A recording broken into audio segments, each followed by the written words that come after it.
Welcome back to our channel. இன்னைக்கு எப்படிப்பட்ட இருமலா இருந்தாலும் நமது பாரம்பரிய முறையில் வீட்டு வைத்தியத்துல சில நிமிடங்கள்ல இருமலை எப்படி சரி செய்யறது அப்படின்னு பார்க்கலாம் வாங்க. வால் மிளகு, திப்பிலி, சுத்தமான தேங்காய், இந்த 3 பொருட்கள் தான் நமக்கு தேவை. வால் மிளகு அப்படிங்கிறது யூஸ்வலாக நம்ம வீட்டில் யூஸ் பண்ணுற மிளகு மாதிரி தான் இருக்கும். ஆனால் அதில் சின்னதாக ஒரு குச்சி மாதிரி அட்டாச்மெண்ட் இருக்கும். வால் மிளகு, திப்பிலி இது ரெண்டையும் எடுக்கும் பொழுது அதோட எண்ணிக்கையில் கொஞ்சம் கவனமாக இருக்கணும். வால் மிளகு 7 எண்ணிக்கை எடுத்தோம்னா திப்பிலி 5 மட்டும் எடுத்தால் போதும். வால் மிளகு 9 எண்ணிக்கை எடுத்தோம்னா திப்பிலி 7 எடுத்தால் போதும்.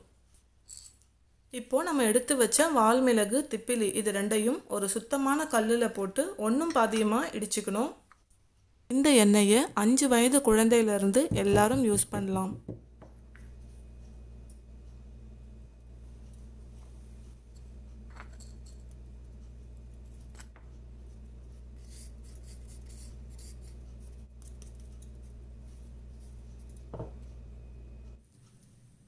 ஒரு தாளிப்பு கடாயில் டேப் வாட்டர் ஊற்றி அதை நல்லா கொதிக்க வைக்க போகிறோம். அது நல்லா கொதித்ததுக்கப்புறமா அதை கீழே ஊற்றிடணும்.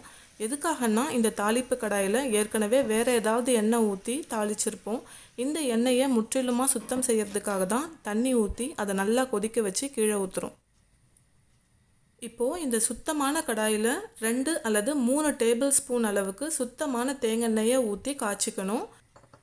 தேங்காய் எண்ணெயிலேருந்து புகை வர ஆரம்பித்ததும் அடுப்பை ஆஃப் பண்ணிவிட்டு நம்ம பொடிச்சு வச்சுருக்க வால் மிளகு, திப்பிலி பொடியை இதில் கலந்துடணும்.